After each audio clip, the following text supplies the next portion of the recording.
Evangelho segundo São Mateus, capítulo 12, a partir do verso 22 ao 32.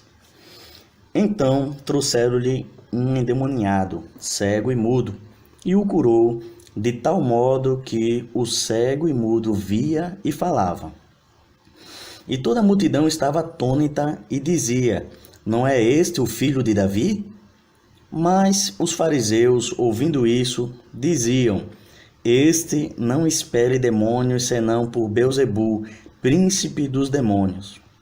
Sabendo Jesus os pensamentos deles, disse-lhes: Todo reino dividido contra si mesmo é devastado, e toda cidade ou casa dividida contra si mesma não subsistirá. E se Satanás espelha Satanás, está dividido contra si mesmo. Como, pois, subsistirá seu reino? E se eu expulso os demônios por Beelzebu, por quem os expulsam vossos filhos? Portanto, eles mesmos serão vossos juízes. Mas, se eu expulso os demônios pelo Espírito de Deus, então é chegado a vós o reino de Deus. Ou, como pode alguém entrar na casa do homem valente e saquear seus bens, sem primeiro amarrar o valente? E então poderá saquear sua casa. Quem não está comigo está contra mim, e quem comigo não ajunta, espalha. Portanto, eu vos digo, todo pecado e toda blasfêmia serão perdoados aos homens, mas a blasfêmia contra o Espírito não será perdoado. A qualquer que disser alguma palavra contra o Filho do Homem, ser-lhe-á perdoado. Mas se alguém falar contra o Espírito Santo, não lhe será perdoado, nem neste século, nem no futuro. O Senhor Jesus Cristo chama o Espírito Santo de outro Consolador. No Evangelho segundo São João, capítulo 14, versículo 16.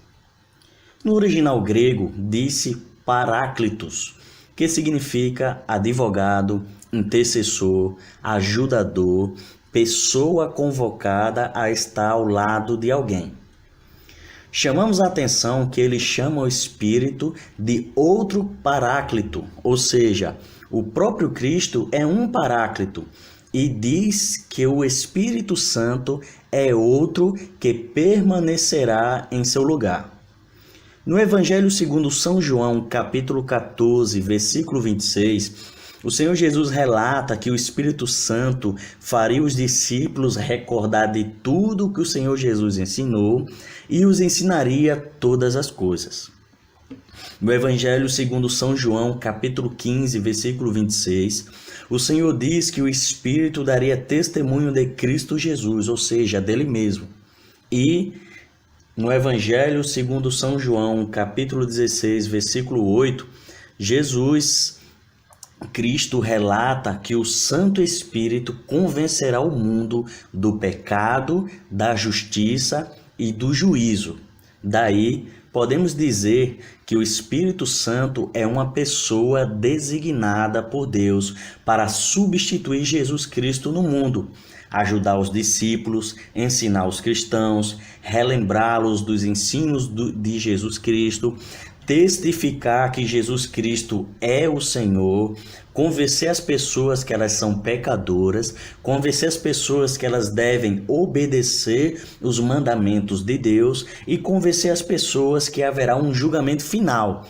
Quem crê em Cristo será imputado à justiça de Cristo, mas quem não crê será condenado ao castigo eterno. Nos versículos 22 e 23 do nosso texto base, São Mateus capítulo 12, percebemos que uma das formas de reconhecer quem era o Messias, filho de Davi, era através de curas e milagres por este operado. Tal afirmativa fica evidente quando os discípulos de João questionam o Senhor Jesus se ele era o Messias. Ele relata então: os cegos veem, os coxos andam, os leprosos são purificados, os surdos ouvem, os mortos são ressuscitados e aos pobres está sendo anunciado o Evangelho. Lá no Evangelho segundo São Mateus, capítulo 11, dos versículos 1 ao 5.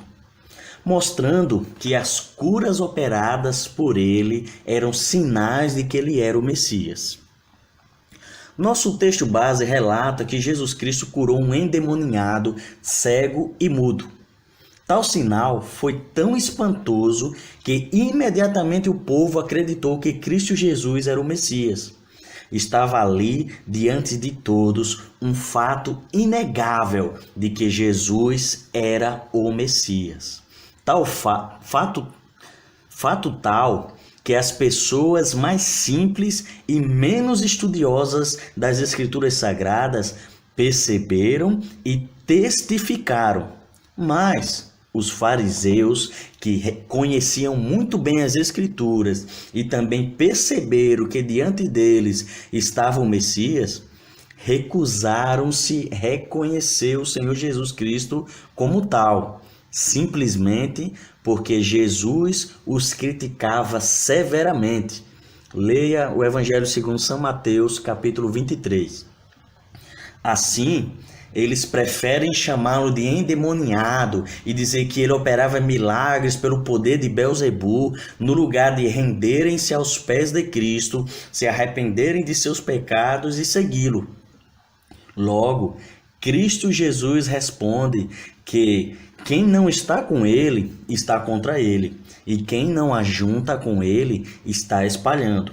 E qualquer pecado e ofensa é perdoado, mas quem ofende e fala algo contra o Espírito Santo não poderá ser perdoado nunca. Portanto, a blasfêmia contra o Espírito Santo não é atribuir a Satanás uma obra do Espírito Santo em si.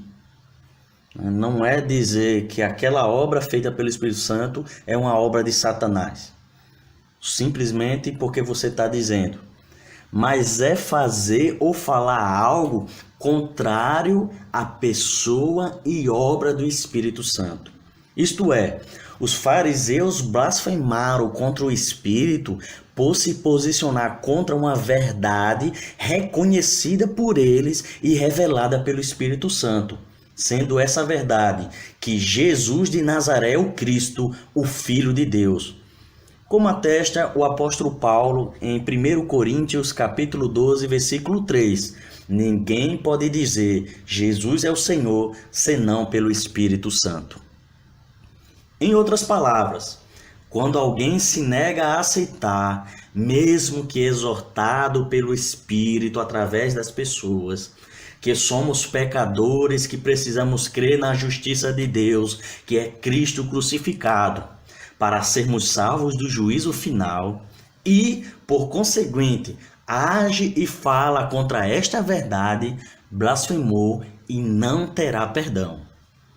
Por tudo isso, todo falso profeta que deturpa a mensagem do Evangelho, todo pecador teimoso que não para de pecar, mesmo após apelos e conselhos, todo aquele que finge ser um cristão, mas vive em pecado, todo aquele que conhece o Evangelho e nega que Jesus Cristo é o Messias, todo aquele que lê a Bíblia, mas nega o juízo e o inferno, são todos blasfemos e não receberão outra coisa a não ser a ira de Jeová Deus.